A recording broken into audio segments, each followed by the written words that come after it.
नमस्कार दोस्तों, मैं हूं घनश्याम साहू। आज हम मोतीलाल नेहरू वार्ड में पहुंचे हुए हैं और गोपेश साहू जो कि पार्षद हैं यहाँ के, उनसे वार्ड की गतिविधियों के बारे में बात करेंगे। उनसे चर्चा करेंगे कि वार्ड में स्थिति कैसी है और काम कैसा चल रहा है और क्या काम हुआ है। जो चुनाव से पहले जो वादे किए थे उसको कितने वादों को पूरा किया गया है और कितने वादे अभी जो बाकी है उस पर हम बात करेंगे। तो हम प्रश्नों का सिलसिला शुरू करते हैं और मैं गोपेश साहू जी से पहला सवाल ये करना चाहूँगा कि आपकी जो 5 साल की उपलब्धियाँ हैं उसके बारे में कुछ बताएंगे। जी देखिए, पहले जो पंचायत हुआ करता था, आउटर का वार्ड है, रायपुर नगर निगम के सबसे आउटर का वार्ड होता है, जो रायपुर नगर निगम की दृष्टि से बहुत सारी सुविधाएं जो नगर निगम में होनी चाहिए वो सुविधा थी नहीं। तो इसके लिए मैंने शुरू से ही लगातार अपना काम करने के लिए स्टैब्लिश तो बना कर रखा था। सवेरे उठ के साफ़ सफाई है, नाली है और लोगों को उनके लिए कुछ राशन कार्ड जो प्रधानमंत्री मुख्य आवास योजना है उसके लिए दिलाते रहता हूँ। और बीच बीच में जैसे 5 साल में लगभग मेरे यहाँ 12 ठो भवन बने हैं। 12 भवन में उसमें रंगमंच और भवन टाइप का, मतलब 2-3 रूम का भवन बना है, 4-5 भवन ऐसे किए हैं। तो धीरे धीरे करके उनके लिए कार्य किया। और सुविधाएं जैसे मुक्तिधाम है, मुक्तिधाम में बर्निंग शेड नहीं था, पूरा उखड़ के ख़राब हो गया था, पंचायत समय से लगा हुआ था, बहुत पुराना, तो उसमें बनवाने के काम किए गए हैं। तालाब है, 14 पूरा वार्ड में 14 तालाब होता है, जिसमें 11 तालाब हमारे कचना में है, जिसमें सभी में लगा हुआ था, लेकिन किन्हीं कारणवश विपक्ष में रहने की वजह से हमारा काम नहीं हो पाया। ये बोल सकते हैं कि एक ही तालाब को सौंदर्यीकरण कर चुके हैं। हमर हॉस्पिटल है, जो अभी 2 ही रूम का हॉस्पिटल था एकदम, जिसमें लोगों को सुविधाएं नहीं उपलब्ध हो पाती थी, जिसमें 1-2 हॉस्पिटल डिलीवरी रूम बोलते हैं जिसको, वो वही बस था एक रूम, और एक रूम में डॉक्टर बैठते थे। वो हमारे हॉस्पिटल के तहत में आज अच्छा खासा 11 बेड का हॉस्पिटल बन चुका है।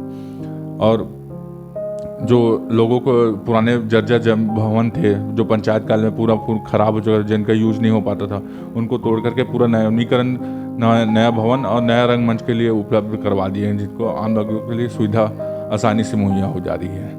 आपके वार्ड में अभी कौन कौन सी योजनाएं चल रही है?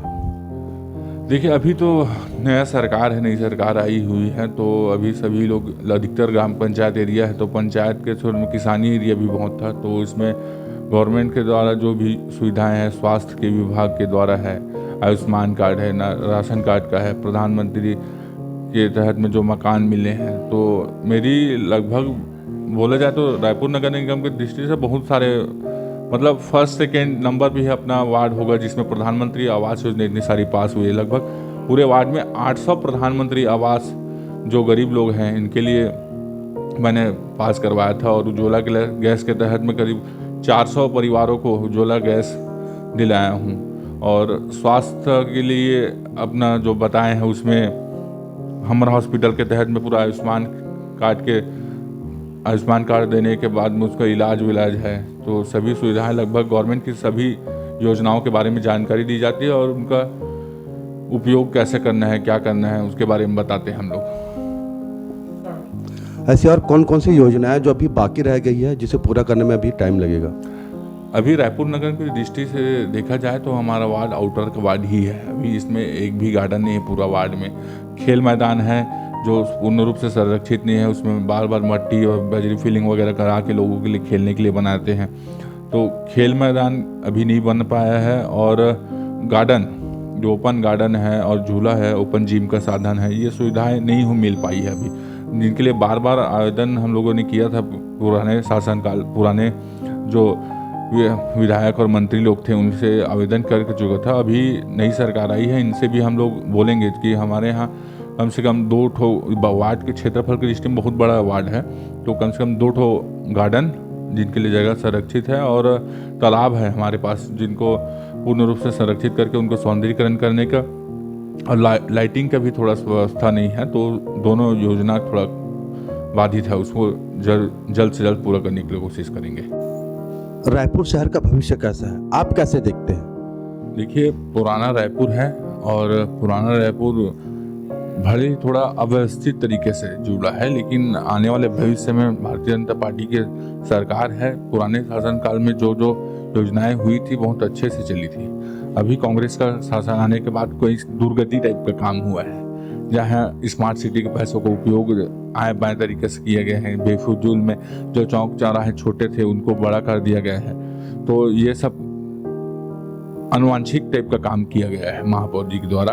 तो आने वाले भविष्य में रायपुर का नगर निगम का भविष्य बहुत उज्जवल है और अच्छे से आने वाले समय में जब महापौर हमारी पार्टी के बैठेंगे तो उसको और अच्छे से सुधार करेंगे। जो जल से कई इलाके हैं जो पानी गिरने से हल्का फैल जाते हैं। अभी हम लोग टूर पे गए थे तो वहाँ देख के आए कि बहुत साफ सुथरा और स्मार्ट सिटी काम कैसे रहता है, वो सब देख के आए। तो उसके हिसाब से अभी जब आएगा गवर्नमेंट, फिर से अभी नगरीय निकाय चुनाव आने वाला है, उसमें हमारी पार्टी का अगर महापौर बैठेगा तो लगभग मेरे हिसाब से बहुत अच्छा से और सुंदर रायपुर, जैसे आप फोटो वीडियो में देखते हैं ना, वैसी उस टाइप से और अलग टाइप का रायपुर, नया रायपुर टाइप से बनेगा, डेवलप बनेगा, अच्छा से होगा। जैसा कि आपने बताया कि अभी आप शैक्षणिक टूर पे गए हुए थे, पूरी पार्षद की टीम गई थी, महापौर गए थे, सभापति गए थे, तो आपने बेंगलोर और मैसूर में क्या चीज़ देखा जो हमारे यहाँ करना चाहिए?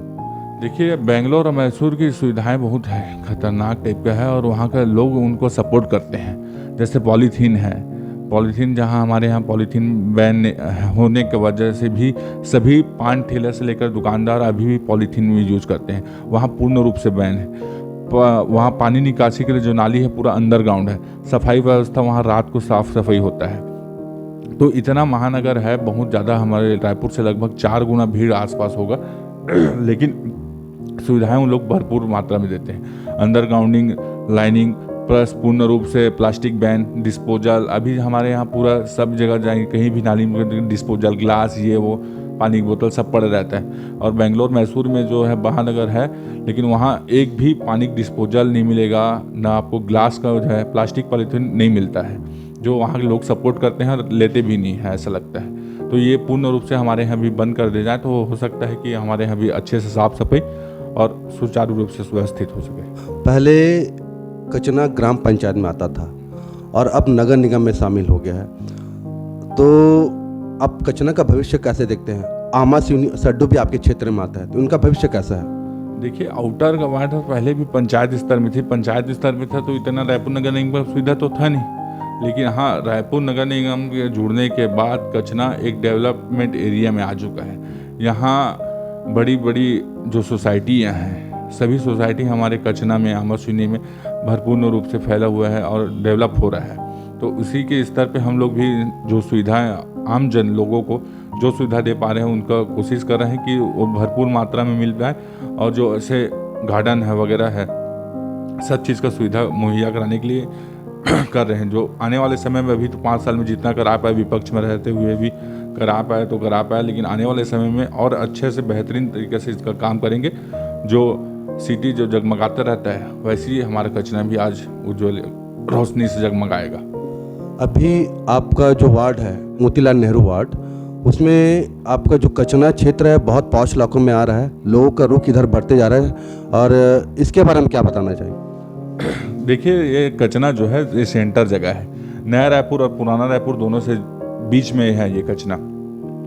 तो सभी लोग यहाँ से सुविधाएं देखते हुए, सभी आसपास के लोग हैं और बाहरी जो लोग हैं जो कॉलोनी डेवलप कर रहे हैं, तो उसके हिसाब से लोग आ जा रहे हैं। सभी सुविधाएं यहाँ, हॉस्पिटल से लेकर एयरपोर्ट, रेलवे स्टेशन, सभी सुविधाएं भरपूर मात्रा में यहाँ सेंटर पे हैं, जो आसानी से लोग आ जा सकते हैं, निमंत्रित कर रहे हैं, आगमन कर रहे हैं। तो इनके लिए देखते हुए सभी लोग यहाँ आके व्यवस्थापित हो रहे हैं, तो उनके लिए सुविधाएं भरपूर मात्रा में मिल जा रही हैं, तो इस कारण से लोग अपना सुविधा देख के आ रहे हैं। बिजली, पानी, सड़क और वार्ड विकास के लिए आपने जो 9 में जो धरना प्रदर्शन किया था, उसके बारे में बताना चाहेंगे? देखिए, सुविधाएं देने से और सुविधाएं अधिकारियों के आवंटन से बहुत खराब हुई है कांग्रेस शासनकाल में। जहां आप देखिए, रहवासी जो मंत्री के इलाका है, किसी का कोई अधिकारी का इलाका है, वहाँ जगमगाता रहता है लाइट, बेफिजूल में वहाँ लाइट की ज़रूरत नहीं है, वहाँ भी जगमगा है। जो इधर जो है ग्रामीण क्षेत्र है, ग्रामीण क्षेत्रों की सुविधा गवर्नमेंट दे रही है, लेकिन अधिकारियों के मनमानी चलते हुए यहाँ सुविधा नहीं दे पा रही थी। इसके लिए मैंने अभी बीच में जोन 9 में धरना प्रदर्शन किया था। लाइट है, बहुत सारे जगहों पे लाइट अभी खाली पीली पड़ी है, चालू नहीं है, बंद है। कहीं लाइट है नहीं निकाल है, चोरी हो गया बोलते हैं। भाई चोरी कौन करेगा? निगम का कर्मचारी ही तो पोल पे चढ़ता है। तो उस पर इसके लिए मैं धरना किया था। और लाइट का भी बहुत मात्रा में ज़रूरत है। अभी आउटर का वार्ड है और फैला हुआ वार्ड है, तो लाइट की सुविधा नहीं दे पा रहे हैं। उसके लिए हम लोगों ने धरना प्रदर्शन किया था और उसके हिसाब से कुछ मात्रा में लाइट मिली है, जो लोगों के लिए सुविधा देंगे। और आने वाले टाइम में जल्द से जल्द इसका पूर्ण रूप से जगमगाएगा इसके लिए, लाइट के लिए। यूपीआई 24 न्यूज़ को चंडी नगर और सत्यम विहार ऐसे 2-3 इलाकों से यहाँ पे आपके यहाँ से शिकायत आ रही थी कि यहाँ पे बिजली पानी सड़क की कमी है। देखिए, चंडी नगर इलाका है वो रेलवे ट्रैक के नीचे बसा हुआ एरिया है। तो गवर्नमेंट से मैं 2-3 बार कोशिश किया हूँ कि अंदर जो बस्ती है वो तो घास जमीन बसी हुई, तो उसके यहाँ तो लगभग जितना हम लोग दे सकते हैं तो पूर्ण रूप से चंडी नगर के अंदर हम लोगों ने पूरा कंक्रीटीकरण, सीसी रोड, नाली निर्माण सब करवा दिए हैं, भवन भी बनवा दिए हैं। लेकिन जो लाइनिंग जाता है, वहाँ रास्ता जाता है जिसके लिए, तो वहाँ रेलवे का ज़मीन आता है, जिसके लिए हमें परमिशन नहीं मिल पा रहा है। अगर परमिशन मिलता है तो पूर्ण रूप से वहाँ चंडीनगर रेलवे पटरी से चंडीनगर पहुँच के लिए हम सीसीकरण रोड बना देंगे। और जो कचना सत्यम नगर की बात कर रहे हैं आप, तो सत्यम नगर में वो जो एरिया है प्रधानमंत्री आवास योजना जो नगर निगम के द्वारा अभी डेवलप किए गए हैं, तो नगर निगम के द्वारा जो एरिया है तो उसका सुविधान प्रधानमंत्री आवास के तहत में नगर निगम बना तो दिया है। और कॉलोनी के अंदर रोड, नाली, गार्डनिंग, बिजली, पानी सबकी व्यवस्था है, लेकिन वहाँ पहुँच के लिए अभी नगर निगम के द्वारा कोई भी रोड नहीं बनाया गया है। तो इनके लिए मैं बात भी कर चुका हूँ कमिश्नर जी से कि वहाँ पहुँचने के लिए कम से कम उस कॉलोनी का पहुँचने के लिए आप रोड बना दे करके। तो लेकिन उनका आश्वासन मिलता है बनाएंगे करके, लेकिन अभी तक काम नहीं किया गया है। और देखते हैं, अभी माननीय मंत्री जी से उनका शिकायत भी करेंगे 1-2 बार, फिर उसके बाद रोड को उसको बनाने के लिए जल्द से जल्द स्वीकृत करवा देंगे। चुनाव अभी नज़दीक आ रहा है, तो क्या आप आगे भी पार्षद चुनाव लड़ेंगे? जी देखिए, भारतीय जनता पार्टी के कार्यकर्ता के रूप में मैं काम किया हूँ पहले से। अभी निर्दलीय चुनाव लड़ा था, वो बात की बात है। लेकिन क्या है, जैसे पार्टी अगर डिक्लेयर करती है अगर मेरा नाम, तो फिर मैं ज़रूर भी लड़ूंगा।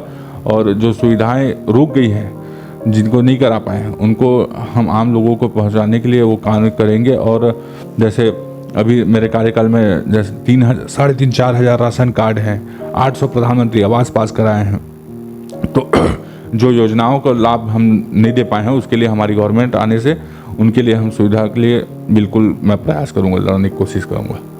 तो ये थे मोतीलाल नेहरू वार्ड के पार्षद गोपेश साहू जी, जिन्होंने बड़ी सुंदरता से अपनी बातों को रखा, अपनी खामियों को भी बताया और किस तरह वो पिछले 5 साल से जो योजनाएं चल रही है उस पर वो आगे भी वो कार्यों पे कार्यरत हैं और करते आ रहे हैं, और बाकी जो भी समस्या है उनको भी आगे निपटाने की बात कर रहे हैं। तो इसी तरह की खबरों के साथ हमारे साथ बने रहिए। कैमरा पर्सन सुजीत के साथ मैं हूं घनश्याम साहू। देखते रहिए यूपीआई 24 न्यूज़।